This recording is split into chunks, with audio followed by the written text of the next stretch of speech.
Bismillah walhamdulillah Summa salatu wassalamu ala rasulillah Sayyiduna wa maulana Muhammadin ibnu Abdillah. Allahumma salli ala Sayyidina Muhammad wa ala alihi wa sahbihi wa mawala. Saudara-saudariku di mana saja berada yang menyaksikan video ini, semoga antum semuanya selalu dalam lindungan Allah, selalu dalam kecukupan, dibahagiakan oleh Allah Subhanahu wa taala dalam kehidupannya. Berselawat kita Allahumma salli ala Sayyidina Muhammad wa ala alihi wa sahbihi wa mawala. Pertemuan kali ini kita melanjutkan kajian pedoman keluarga muslim, fikih keluarga kita, dan pada pertemuan kali ini kita masuk ke dalam bab nikah siri ya. Jadi tema kita pertemuan kali ini adalah nikah siri. Nikah siri ini sebenarnya barang lama, artinya perkara yang sudah lama dibicarakan dan dibincangkan, baik di kalangan akademik sampai kalangan praktisi hukum sampai di kalangan masyarakat, membicarakan tentang nikah siri ini. Dan kita akan coba untuk melihat bagaimana mendefinisikan nikah siri ini dengan cara yang benar. Dan secara hukum Islam sebenarnya nikah ini, nikah siri seperti yang biasa kita praktekkan itu hukumnya apa? Siri kalau kita terjemahkan ke dalam bahasa kita itu diambil dari kata sir yang artinya rahasia ya. Maka kalau kita sebut nikah siri, kalau ingin diterjemahkan secara bahasa, maknanya adalah nikah yang dilaksanakan secara rahasia ya. Tetapi sebenarnya ada perbedaan definisi nikah siri ini yang kita kenal di zaman sekarang di tengah masyarakat kita dengan nikah siri yang ada di dalam kitab-kitab fikih. Nah, kalau kita lihat dalam kitab-kitab fikih, mayoritas ulama mengharamkan nikah siri. Karena definisi nikah siri ya dipahami dengan nikah yang tidak mencukupi rukun dan syarat. Bisa jadi tidak ada walinya, bisa jadi tidak ada saksinya, atau tidak ada dua-duanya. Ini makna nikah siri yang pertama ya, yang dipahami oleh para ulama kita di dalam kitab-kitab diterjemahkan seperti itu.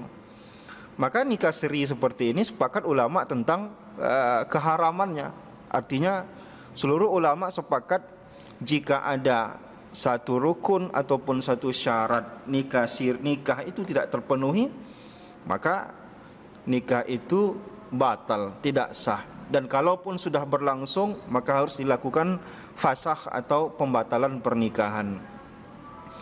Maka kenapa? Karena memang rukun nikah itu sudah jelas ya. Harus ada mempelai laki-laki, harus ada mempelai perempuannya, jelas ya. Jangan satu laki satu bencong, tentu tidak sah. Harus jelas, harus ada saksinya, harus ada walinya. Kalau salah satu daripada 4 jenis orang ini tidak ada, maka dianggap sebagai nikah siri. Inilah definisi para ulama sebelumnya. Maka mereka sepakat tentang mengatakan itu tidak sah. Ayyuma imra'atin nakahat bighairi izni waliha fanikahuha batil. Kalau ada pernikahan dilaksanakan tanpa izin wali, maka nikahnya batal. 3 kali Rasulullah mengatakan itu. Dalam hadis lain kata Rasulullah, la nikaha illa biwaliyin wa syahidai adlin. Tidak sah pernikahan kecuali ada walinya dan 2 orang saksi. Nah, ini makna nikah siri yang pertama. Tetapi makna nikah siri yang ini bukan ini yang dimaksud di tengah masyarakat kita. Di tengah masyarakat kita, nikah siri itu diterjemahkan dengan definisi yang berbeda. Nah, di tengah masyarakat kita, nikah siri itu dikenal dengan pernikahan yang tidak tercatat secara administrasi hukum negara. Artinya tidak terlaporkan di pengadilan agama atau KUA. Nah, kalau jenis nikah seperti ini hukumnya apa? asalkan semua rukun dan syarat itu terpenuhi, maka nikahnya sah. Karena tercatatnya pernikahan itu di pengadilan tidak menjadi syarat dan tidak juga menjadi rukun di dalam pernikahan. Nah, ini kita ulangi sekali lagi. Asalkan nikah itu apapun definisinya, tadi definisi nikah siri yang berkembang di tengah masyarakat kita adalah pernikahan yang tidak tercatat di KUA atau tidak tercatat secara hukum negara. Secara hukum Islam, nikah seperti itu sah saja asalkan memenuhi rukun dan syaratnya. Ya, mempelai laki-lakinya rukun syaratnya cukup, mempelai perempuan rukun syaratnya cukup, wali rukun syaratnya cukup, 2 orang saksi rukun syaratnya cukup, sudah, maka pernikahan terjadi. Toh dulu juga tidak ada istilah pencatatan-pencatatan. Di zaman Rasulullah tidak ada istilah pencatatan pernikahan. Di kakek-kakek kita mungkin dulu, nenek kita tidak ada istilah pencatatan pernikahan. Mungkin hari ini baru dirapikan administrasi sehingga dia harus tercatat secara hukum. Hanya saja saudara-saudariku yang dimuliakan Allah Subhanahu wa taala, melihat perubahan masa dan perubahan hukum, perubahan perilaku masyarakat, maka kita perlu melihat dampak baik dan dampak buruk. Sesuatu bisa sah, tapi meskipun sah, dia bisa berdosa. Di antara membuat sesuatu itu berdosa dilakukan jika seandainya dia mendatangkan mudarat. Sekarang mari kita sama-sama menimbang apa dampak baik dan dampak positif dan dampak negatif daripada nikah siri ini. Nikah siri yang kita terjemahkan dengan nikah tanpa pencatatan, dampak positifnya proses pernikahan jadi mudah.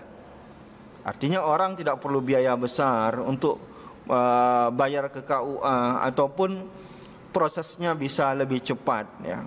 Sehingga orang terbebas dari zina dan segala macam. Apalagi zaman sekarang ini ya, orang kalau mau nikah kali yang kedua misalkan, dia harus ada izin dari istri yang pertama, padahal dia sangat butuh istri kedua dan segala macam. Sehingga terjadilah nikah siri ini. Itu dampak positifnya, ya. Dampak positifnya ya mudah nikah itu dilangsungkan, ya. Tapi kita perlu menimbang dampak negatif. Dalam hal ini saya melihat bahwa dampak negatif nikah siri itu banyaknya itu akan dirasakan oleh si istri, dan nanti akan berimbas juga jika lahir anak, ya. Coba kita lihat. Pertama, nikah siri itu tidak tercatat secara hukum administrasi negara. Maka semua konsekuensi atau hal-hal yang dilaporkan oleh sang istri kepada pengadilan, maka pengadilan akan lepas tangan. Kenapa? Pengadilan akan bertanya, mana bukti pernikahannya? Maka jika seandainya si suami, kita contohkan, tidak menunaikan hak dan kewajiban si istrinya, tidak menunaikan kewajibannya sebagai suami, tidak memberikan hak istri, kemana si istri itu harus mengadu? Kalau dia mengadu pengadilan, pengadilan bingung. Sedangkan dalam catatan pengadilan, ini ibu ini belum menikah dengan si bapak. Dicontoh misalkan, kalau kita lihat sekarang juga RT RW, kalau ada pendatang, maka dia akan bertanya, mana buku nikah? Mereka juga tidak mau menerima orang, ya, tinggal di daerah mereka tapi tidak ada surat pernikahan. Nah, ini contoh, ya. Kalaulah nanti misalkan terjadi mati si suaminya, lalu kemudian ketika pembagian harta warisan cekcok antara si istri ini yang siri ini dengan keluarga si laki-laki, kemana perempuan itu harus mengadukan haknya? Ke pengadilan. Pengadilan tidak mau ngurus. Kenapa pengadilan tidak mau ngurus? Surat nikahnya saja tidak ada. Maka terlalu banyak dampak negatif nikah siri itu kepada perempuan.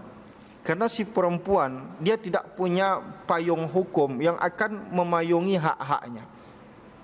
Dia tidak tahu bagaimana kemana harus melaporkan haknya. Apalagi dia istri kedua atau dia istri ketiga, atau dia tidak disetujui oleh pihak keluarga si laki-laki, maka bagi si perempuan ini masalah ini akan menjadi masalah besar.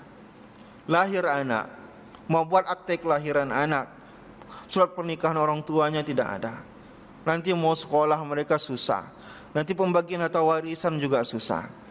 Melihat dampak yang begitu besar ini, maka kalau ditempuh juga, maka ini mudaratnya besar.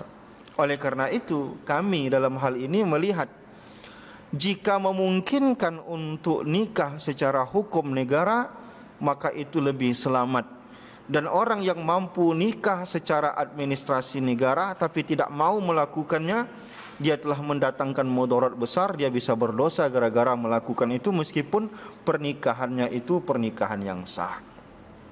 Maka polemik masalah ini menjadi meluas ya.